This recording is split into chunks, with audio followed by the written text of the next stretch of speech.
अस्सलाम वालेकुम स्टूडेंट्स। आज हमारा टॉपिक है, हम डिस्कस करेंगे एडम बीट की समरी। सबसे पहले मैं आपको मेजर कैरेक्टर्स जो है एडम बीट के वो बता दूं, नोट कीजिएगा प्लीज़।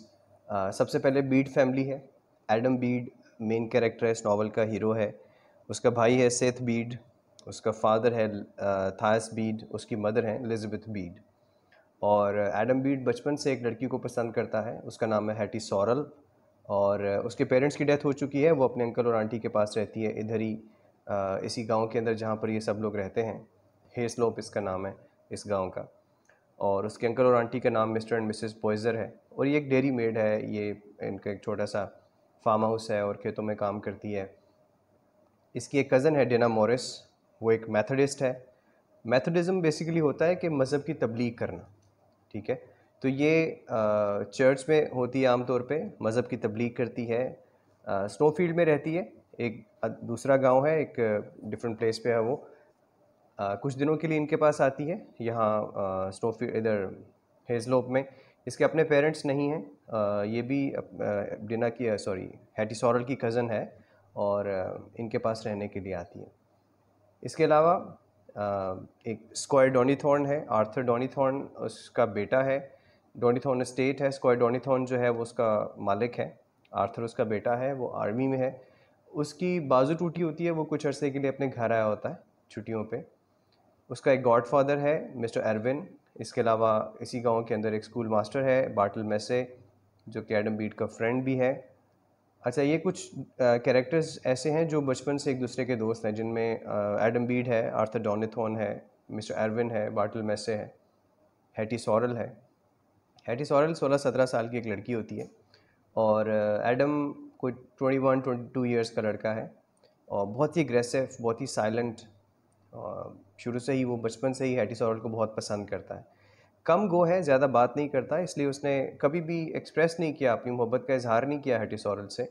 और अब चूंकि जब इजहार कभी नहीं किया तो उसको इन रिस्पॉन्स ये भी नहीं पता, मतलब कंफर्म नहीं है। उसने कभी भी हैटी सॉरल ने उससे वर्बली एक्सप्रेस नहीं किया, बोल के एक्सप्रेस नहीं किया कि वो उससे प्यार करती है। इसको लगता है कि वो भी मुझसे प्यार करती है। उसकी वजह यह है कि एक तो ये उसे लगता है कि मैं एक बेटर चॉइस हूँ पूरे गांव में, मुझे ऐसा लड़का कोई नहीं। और दूसरा ये कि वो जिस तरह से समटाइम्स इसका थोड़ा फ्रैंक हो लेती है, तो उसको एक खुशफहमी है कि वो भी इससे प्यार करती है। अब स्टोरी इस तरह से स्टार्ट होती है कि डिना मॉरिस जो है वो हेस्लोप में कुछ कुछ अर्सा गुजारने के लिए आती है अपने अंकल आंटी के पास। और मेथडिज़म के लिए जाती है, अपने रिलीजन की प्रीचिंग के लिए जाती है। एडम बीड का जो एक भाई है सेथ बीड, वो ओकेजनल मेथडिस्ट है। वो कभी कभार मज़हब की प्रीचिंग के लिए जाता है, वो रेगुलर नहीं है इस काम में, ठीक है। तो वो डिना मॉरिस को बहुत पसंद करता है, जबकि डिना उसे पसंद नहीं करती। वो डिना को प्रपोज भी कर चुका है और डिना उसे ये कह के इनकार कर चुकी है कि चूँकि वो मेथडिस्ट है और वो मज़हब की खिदमत कर रही है, तो मज़हब उसके लिए ज़्यादा इंपॉर्टेंट है as compare to one person, कि वो सिर्फ एक शख्स की हो जाए और उसकी खिदमत करे। वो पूरी इंसानियत की खिदमत करना चाहती है। So that's why she just rejects him. लेकिन वो बहुत रिस्पेक्टफुली उसको रिजेक्ट करती है, उसे ऑफेंड नहीं करती, उसे नाराज़ नहीं करती है। उसके बाद ये होता है कि एडम बीट के फादर की डेथ हो जाती है। उससे पहले ये होता है कि एडम बीट ने ना एक कॉफ़िन डिलीवर करना होता है पड़ोस के गांव में, और वो वर्कशॉप में काम कर रहा था। एडम बीट बेसिकली कारपेंटर है, सेथ बीट भी कारपेंटर है। सेथ बीट जो है वो इतना हार्ड वर्किंग नहीं है अपने काम के अंदर। वो जैसे ही उसका टाइम ख़त्म होता है, शाम के 5 बजते हैं, वो अपने टूल्स रखता है और चला जाता है। लेकिन उस दिन एडम बीट जो है वो ओवर टाइम कर रहा होता है। उसकी वजह ये है कि वो कॉफ़िन डिलीवर करना होता है पड़ोस के गाँव में।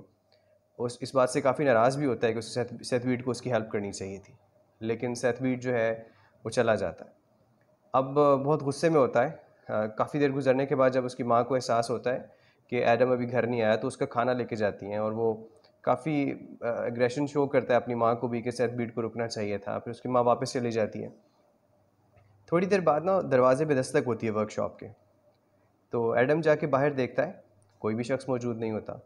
अक्सर अब ऐसा होता रहता है गांव में, चूँकि एक तो ये लोग तोहम परस्त हैं गांव में रहने की वजह से, सुपरस्टिशियस नेचर है इनकी। और ये एक सुपरस्टिशन है इनके गांव में कि जब ऐसा हो कि आपके दरवाजे पे दस्तक हो और आप बाहर जाके देखें कि वहाँ पे कोई भी शख्स मौजूद नहीं है, तो इसका मतलब ये है कि आपकी फैमिली में कोई बहुत बड़ा हादसा होने वाला है। अब नेक्स्ट डे अनफॉर्चुनेटली ऐसा ही होता है। और एडम बीट के फादर की डेथ हो जाती है और वो दरिया में डूब जाता है। एक्चुअली वो ओवर ड्रंक था जिसकी वजह से वो दरिया में डूब गया, लेकिन चूंकि सुपरस्टिशंस बहुत ज़्यादा थे उस गांव में तो लोग फिर इन्हीं चीज़ों के साथ कनेक्ट करते हैं कि शायद यही रीज़न होगा जो दस्तक हुई थी, फिर वो एक सिग्नल मिला इन्हें, एक साइन था जिसकी वजह से ऐसा हुआ। खैर, सब लोग बहुत अफसरदा होते हैं और ऑब्वियसली एडम भी, उसकी मदर भी, सेथ भी। डिना जो है वो जाती है इनके घर में, क्योंकि वो इसको अपना एक मजहबी फ़र्ज़ समझती है कि जो लोग भी अफसरदा हैं उनको थोड़ी तसल्ली दे, उनको थोड़ा रिलैक्स फील करवाए। तो वो इनके घर जाती है, काफ़ी इनको मतलब अच्छा वक्त गुजारती है उनके साथ, उनको थोड़ा रिलैक्स करती है। बाकी सब लोग भी कंडोलेंस के लिए आते हैं, ताज़ियत के लिए आते हैं इनके घर पे। और जो डिना है वो बहुत पसंद आती है एलिज़ाबेथ बीट को, वो चाहती है कि वो उसकी बहू बन जाए, लेकिन बेसिकली उसने सेथ बीट को इनकार कर दिया था और एडम तो हैटी में इंटरेस्टेड है। अच्छा, कुछ दिनों के बाद आर्थर इनके घर आता है कंडोलेंस के लिए और वो साथ में इनवाइट भी करता है सब लोगों को अपनी बर्थडे पार्टी के लिए। वो उसकी जो कानून के मुताबिक अब उसकी उम्र इतनी होने वाली है कि वो अपनी पूरी प्रॉपर्टी का मालिक बन जाएगा। उसकी 21 या 22nd बर्थडे होती है, तो उसके लिए वो पूरे गांव को इनवाइट करता है। अब सब लोग बहुत खुश होते हैं, लेकिन सब लोग एक बात से अनजान होते हैं कि हैटी सॉरल और आर्थर का अफेयर चल रहा होता है। वो अफेयर किस तरह से चला? हैटी एक्चुअली वीक में 2 या 3 दिन ना आर्थर की हवेली में लेस बनाना सीखने जाती है। वो जो कपड़ों की लेस होती है ना, कपड़ों पे लगती है, वहाँ किसी नौकरानी से सीखती है वो। तो वो बेसिकली ना उस हवेली के वो जो ओवरऑल इन्वायरमेंट था उससे बड़ी इम्प्रेस होती है कि वहाँ की लाइफ और किस तरह से लोग एक बड़ी खुशहाल ज़िंदगी गुजार रहे हैं, उससे बहुत इम्प्रेस होती है वो उसने ख्वाबों में ना एक इमेज उतार लिया होता है अपने, एक जैसे वो आमतौर पे आपने मिथोलॉजी के अंदर वो राजकुमार टाइप इमेज सुना हुआ है, तो वो उसने अपने उसके जहन में होता ही है कि काश एक ऐसा शख्स हो जो इतनी एक लग्जूरियस लाइफ गुजार रहा और फिर वो मुझे आकर ले जाए। उसके उसके ख्वाबों में अक्सर आता है कि एक वाइट ड्रेस पहने हुए, वाइट ग्लव्स पहने हुए लड़का जिसने गोल्ड की चेन पहनी होगी और बालों में उसने परफ्यूम्ड ऑयल लगाया होगा और वो घोड़े पे बैठ के आएगा और वो मुझे ले जाएगा। इस तरह के वो ख्वाब, वो बहुत इमेजिनेटिव है। वो जब काम भी कर रही होती है खेतों में, वो तो अक्सर अपने ख्वाबों में गुम होती है। लेकिन फॉर्चुनेटली और अनफॉर्चुनेटली ऐसा होता है कि आर्थर डोनीथॉनो से वहाँ नज़र आता है उस हवेली के अंदर। अब बिल्कुल वो उसके ख्वाबों के शहजादे के साथ एग्जैक्टली मैच कर रहा होता है। अब वो तो पहले से ही सोचे जा रही होती है ना एक राजकुमार के बारे में, और वो उसे अपने सामने नज़र भी आ जाता है। सो उसके चेहरे के ऊपर एक इनवाइटिंग एक्सप्रेशन होता है, एक वेलकमिंग से एक्सप्रेशन होता है। तो आर्थर एकदम से समझ जाता है और आर्थर को तो नहीं पता होता कि ये क्या सोच रही है। आर्थर की इससे दोस्ती हो जाती है, लेकिन आर्थर इस बात से तो वाकिफ़ है कि वो एक पूरी स्टेट का मालिक बनने वाला है, वो बहुत अमीर इंसान है और ये बहुत एक गरीब इंसान है। तो फ्यूचर अगर ये बात लोगों को पता चल जाए तो डेफिनेटली एक स्कैंडल बनेगा, इसलिए वो इस रिलेशनशिप को बहुत खुफिया रखता है। वो जब भी हवेली में आती है तो उसको ये वापस छोड़ने के लिए जाता है, क्योंकि गांव थोड़ा डिस्टेंस पे होता है इनकी इस स्टेट से ना, तो बातें होती रहती हैं अक्सर। अच्छा, इनके इस रिलेशनशिप का आइडिया जो है ना, एक अंदाज़ा हो जाता है मिस्टर एरविन को, जो कि आर्थर के गॉडफादर हैं। वो इसे समझाते हैं कि यार देखो, चूँकि वो प्रीस्ट होते हैं तो वो मॉरली उसको समझाते हैं कि तुम लोगों का यार कोई फ्यूचर नहीं है, ये रिलेशन किसी भी तरह से एक पॉजिटिव नोट पे एंड होने वाला नहीं है, इसलिए आप अवॉइड करो। वो समझ जाता है मिस्टर एरविन की बात। तो नेक्स्ट डे जो है ना, वो जब हैटी के हवेली से वापस आने के टाइम होता है, उससे पहले ही ना वो पड़ोस के गांव में चला जाता है अपने एक दोस्त के पास कि मैं फ़िशिंग करूंगा वहाँ पे, बहल जाऊंगा, मेरा दिल नहीं करेगा इससे मिलने के लिए, तो I can just be there, और फिर मैं इससे मिल नहीं पाऊँगा, तो ऐसा ऐसा मैं एक डिस्टेंस पैदा करता हूँ इससे। लेकिन जैसे ही मिलने का वक्त करीब आता है वो बेचैन हो जाता है, वो भागा आता है हैटी सॉरल के पास। फिर उसी तरह से एक नॉर्मल जो मुलाकात होती है उनकी वैसे ही, तो ये रिलेशन आहिस्ता आहिस्ता ना बहुत इंटेंस होता जाता है। और ये दोनों यंग होते हैं, दोनों का फर्स्ट एक्सपीरियंस है। हैटी तो बहुत यंग है, she is in mid teens, और आर्थर के लिए भी ये फर्स्ट एक्सपीरियंस है। आर्थर के लिए जस्ट एक ये मतलब इतना वो सीरियस टाइप ऑफ रिलेशनशिप नहीं है, but it's very intense, emotionally it's very intense, क्योंकि उसको एक तरह का वेलकमिंग एक्सप्रेशन हर टाइम मिलता है हैटी की तरफ से। कोई रिजेक्शन नहीं, कोई इनकार नहीं, कोई हेजिटेशन या कोई शायनेस नहीं नज़र आती उसे उसके अंदर अपने रिलेशन से लेकर। तो एक दफ़ा ऐसा होता है कि खैर इसका बर्थडे पार्टी आ जाती है। बर्थडे पे वो सब लोग इनवाइटेड होते हैं, एडम भी इनवाइटेड होता है। एडम इसका बहुत अच्छा दोस्त है आर्थर का। तो आर्थर जो है वो चूँकि अब कानूनी तौर पे अपनी पूरी रियासत का, अपनी पूरी प्रॉपर्टी का मालिक बन गया है, तो वो चूँकि ख़ुद आर्मी में है, इसलिए उसे एक मैनेजर चाहिए जो सारी चीज़ों का ध्यान रख सके, इनकी लुक आफ्टर कर सके, सारी प्रॉपर्टी की, सारे जो उसके वुड्स हैं, उसके जो जंगलात हैं उनकी। तो इसलिए वो एडम को ये जॉब ऑफ़र करता है और अच्छी खासी सैलरी भी ऑफ़र करता है उसी पार्टी के दौरान। सब लोग बहुत खुश होते हैं, एडम भी बहुत खुश हो जाता है। लेकिन एडम को ये नहीं पता होता कि हैटी और आर्थर का रिलेशनशिप चल रहा है उसे, और ना ही आर्थर को ये पता है कि एडम इन्वॉल्व्ड हैटी के अंदर। ये दोनों इस चीज़ से अनजान है। तो एक दिन वो जाता है हैटी से मिलने के लिए, वो खेतों में काम कर रही होती है, एडम जाता है। तो हैटी उस टाइम आर्थर का सोच रही होती है। अब वो उसे महसूस होता है कि कोई आ रहा है पीछे से ना, मतलब वो खेतों में वो जो घास वगैरह होती है उसमें सरसराहट सी महसूस होती है। तो उसे लगता है कि शायद जिसके बारे में मैं सोच रही हूँ वही होगा। तो वो ब्लश कर रही होती है, यानी कि वो आर्थर के बारे में सोच रही होती है। लेकिन जैसे ही उसका रुख एडम अपनी तरफ करता है तो सामने एडम होता है, लेकिन हैटी तो ब्लश कर रही होती है आर्थर के लिए। तो एडम को ये लगता है कि यार ये तो आज कंफर्म हो गया, ये मुझसे बहुत प्यार करती है। लेकिन वो जब देखता है कि उसने वो लॉकेट एक्चुअली उसने जो पहना होता है ना वो थोड़ा एक्सपेंसिव भी होता है और वो उसे आर्थर ने गिफ्ट किया होता है। लेकिन उसके जहन में शक आता है, लेकिन फिर वो इग्नोर कर देता है इसको।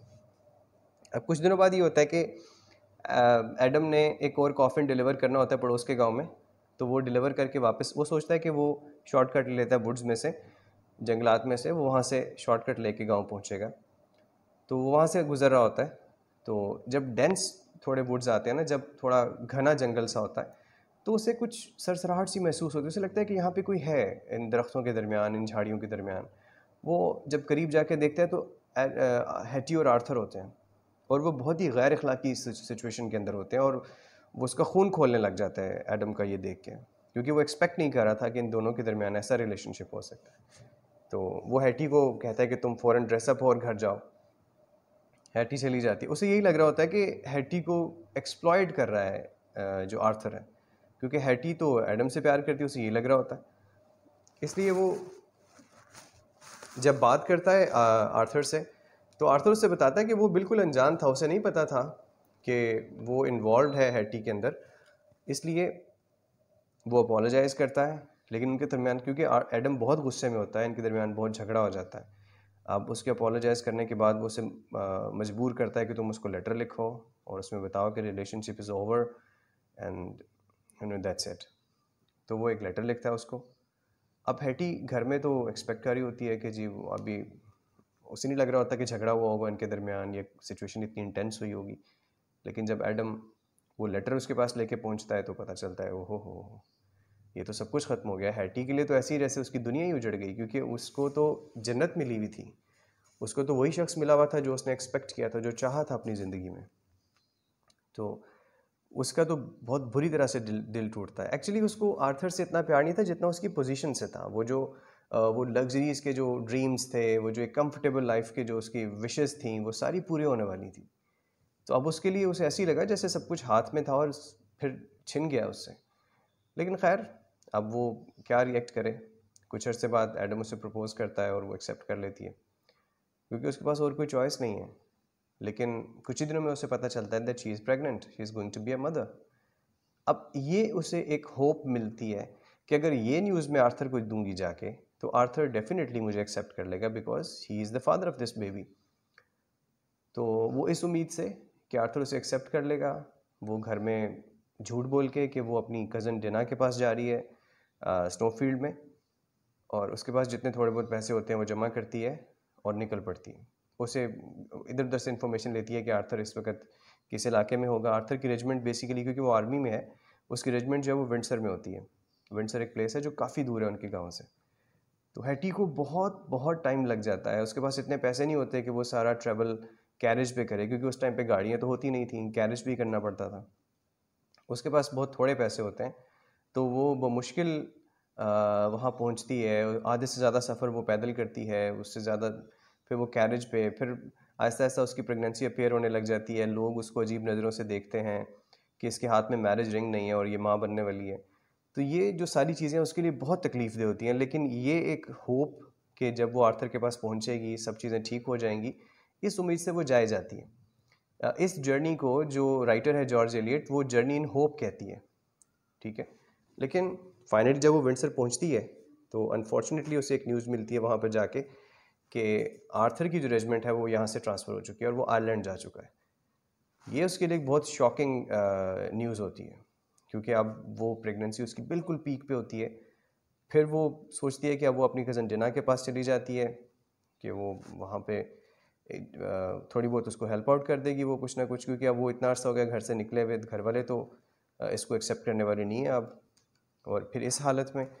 लेकिन खैर रास्ते में एक सराय में रुकती है, वहाँ पर वो सराय के जो मालिक होते हैं वो बहुत अच्छे होते हैं, वो इसकी हालत देखते हैं, इसको खाना देते हैं और ये पागलों की तरह खाती है क्योंकि इसने काफ़ी दिनों से पेट भर के नहीं खाया होता।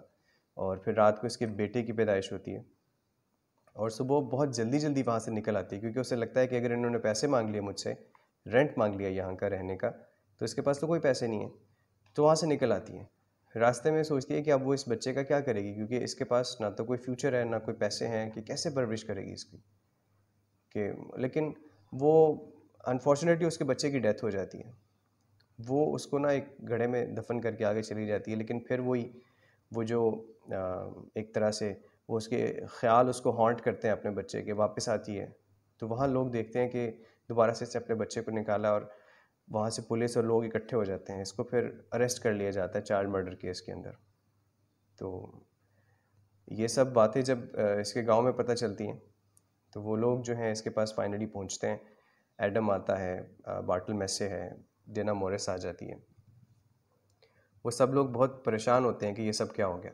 एडम को अभी भी लग रहा होता है कि ये सारा कुछ जो है वो आर्थर की वजह से है, हैटी रिस्पॉन्सिबल नहीं है। वो अभी भी हैटी को इनोसेंट समझ रहा होता है, और जबकि बार्टल मेसे उसे समझाने की कोशिश कर रहा होता है कि यार ऐसा नहीं है, हैटी भी इन्वॉल्व है, हैटी तुम्हें पसंद नहीं करती है।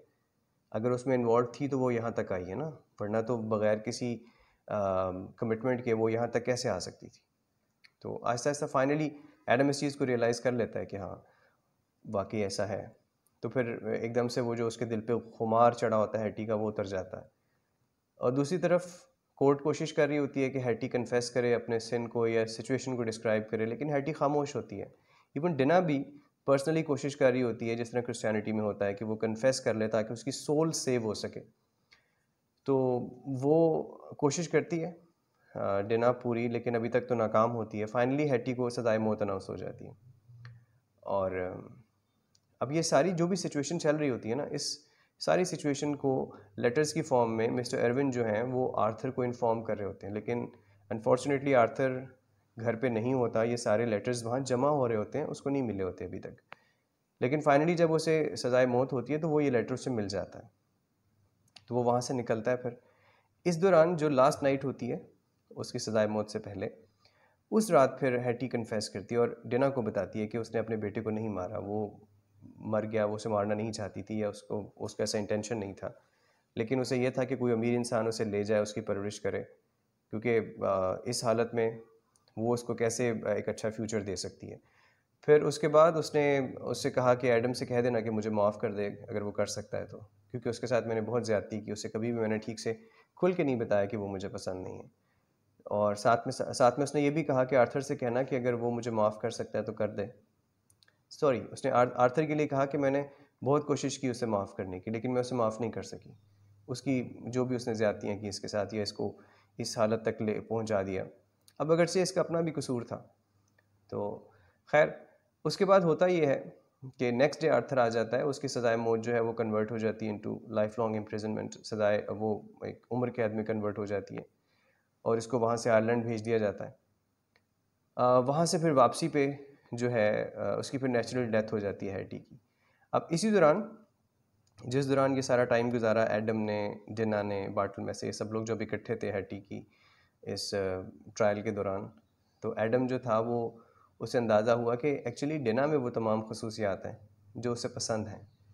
वो हैटी की तरफ तो खामखा वो जो एक टीनेज क्रश था शायद इस वजह से ही था उसकी तरफ, लेकिन हकीकत तो ये है कि उसे डिना ज़्यादा अट्रैक्ट कर रही है। वो डिना को प्रपोज़ करता है, लेकिन डिना कोई ठीक से हाँ या ना नहीं करती और चली जाती है। लेकिन एडम जो है फिर जब घर वापस जाता है तो फिर अपनी माँ से शेयर करता है सारा किस्सा, और फिर डिना वाला मामला उससे बताता है अपनी माँ को। तो फाइनली जो है वो उसकी माँ उसे समझाती है कि नहीं, वो मुझे लगता है कि तुमसे शादी करना चाहती है, वरना वो बहुत क्लियर कट तुम्हें रिजेक्ट करती।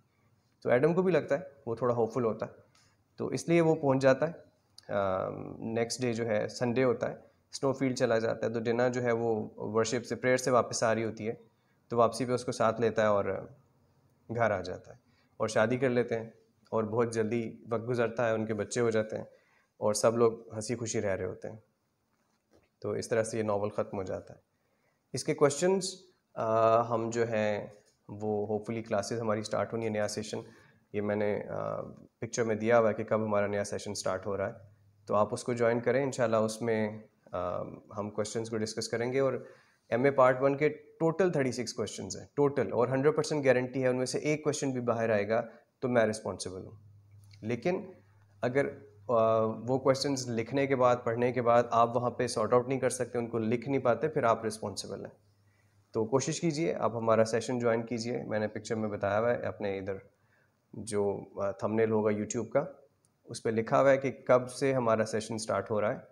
45 डेज़ का सेशन होगा, तो उसको आप प्लीज़ ज्वाइन कीजिए ताकि आपको आसानी से फिर आप इसको कामयाबी हासिल कर सकें इस एग्ज़ाम के अंदर।